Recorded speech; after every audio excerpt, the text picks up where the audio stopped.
5 taong gulang lang ang batang si Eliza ng Davao City, pero mulat na sa mga responsibilidad sa buhay. Siya rin ang nagsisilbing mga mata ng kanyang lolang bulag.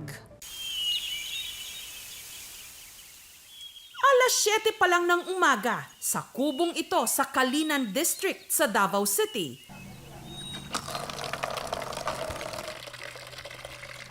Gising na ang 5 taong gulang na si Eliza. Sa mura kasi niyang edad, siya na ang nakatokang magluto ng aalmusalin nilang tinolang isda. Tangan ako sa baw, bakit? Iinom ako ulat sa baw. Ang samang ka?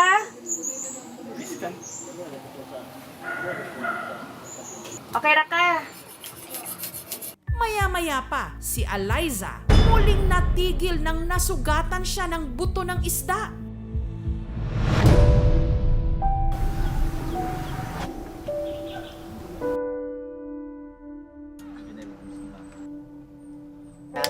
Sugatan man ang daliri, ipinagpatuloy pa rin ng bata ang pagluluto.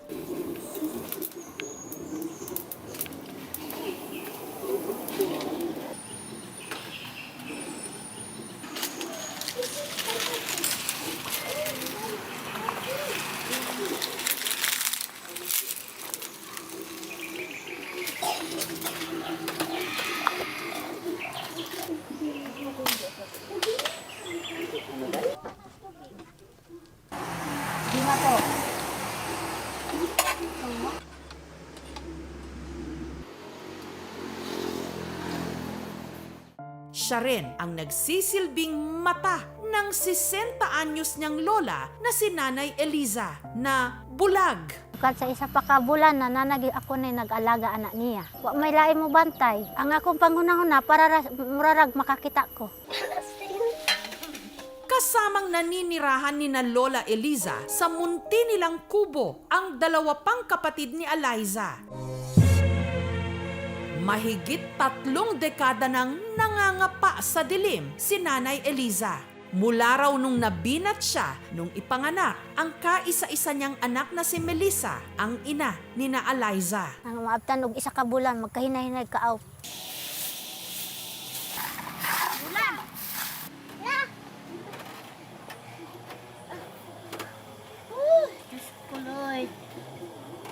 Lisod, oy, ngit-ngit kayo. Si Melissa raw talaga ang umaalalay noon kay Nanay Eliza. Pero nung nag-asawa ito, Ibangag na. ang anak na nito at ang apo ng matanda na si Eliza ang umalalay sa kanyang lola. Ko lang yung pangalias Panginoon nato nga akong tagaan. Kahayag unta, tagamay ra gud unta. Para makaraos sa araw-araw, gumagawa at nagbebenta ng walis tingting ang maglola. Tuwing hapon, pumupunta sila sa nyugan para manguha ng tuyong dahon ng nyog na kung tawagin nila rito, lukay. Na, dito. Ano ba ito? Ako. Isa na akong mata. Yan!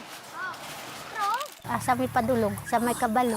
Yung mag-ayaw agi di ama kay nay bato, laom, lubak-lubak. Diri ta agi o.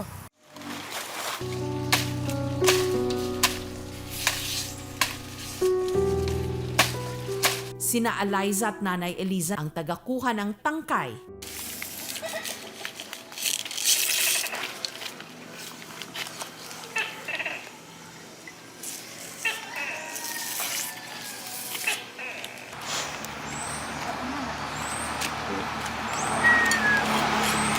Hello, Luisa. Pagkatapos, babalik na sila sa kanilang kubo para pagbibigkisin nilang mga ito gamit ang goma.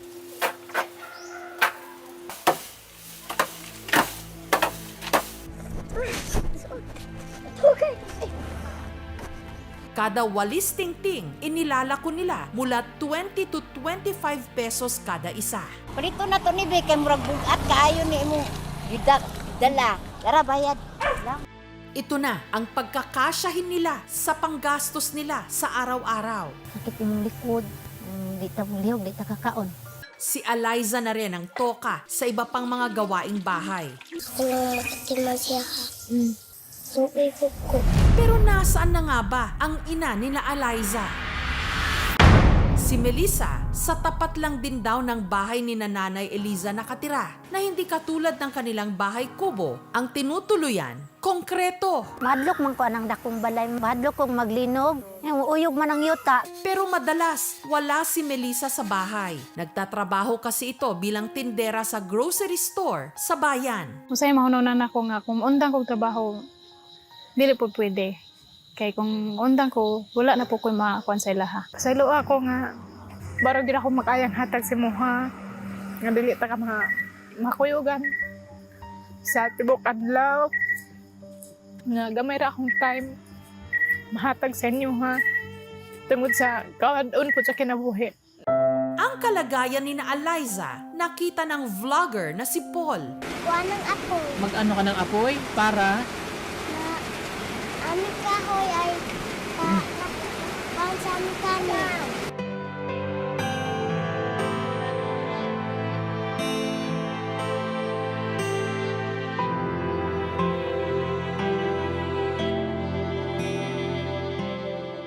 Kaya raw niya naisipan maglikom ng halaga para maipagpatayo si Nanay Eliza ng mas maayos na bahay. Yung bahay nila ngayon, kung bumagyo at kung umulan, ay mababasa sila roon. At hindi na safe para kay Nanay Eliza na siya ay bulag tapos ganun pa yung kanilang tahanan.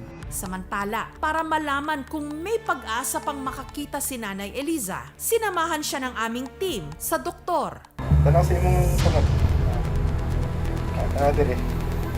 Na lamang meron siyang kondisyon na kung tawagin, phthisis bulbi. Nag-collapse na ang eyeball ng kanyang mga mata. Pangit na po talaga yung chances na makarecover yung mata niya. Sa Pilipinas, meron tayong tinatawag na Early Years Act. Nakasaad sa batas na to na yung mga bata mula 0 hanggang 8 years old ay nandun sa tinatawag na first crucial stage of educational development.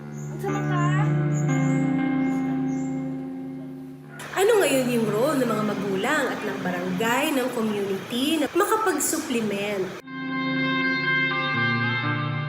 Ang family yung pinaka-important kasi sila yung nagbibigay ng support. Ang i-suggest ko is to really spend quality time kay sa mga bata.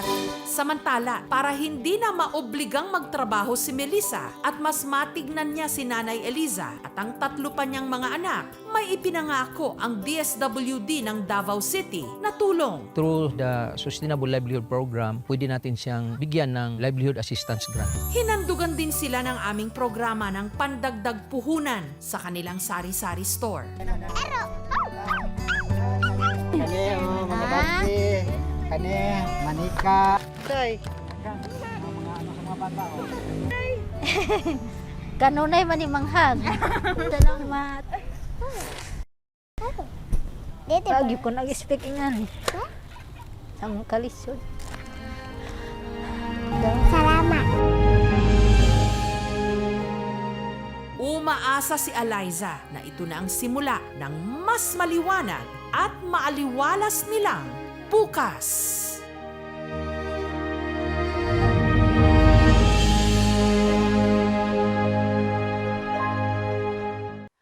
Thank you for watching, mga kapuso. Kung nagustuhan niyo po ang videong ito, subscribe na sa GMA Public Affairs YouTube channel. And don't forget to hit the bell button for our latest updates.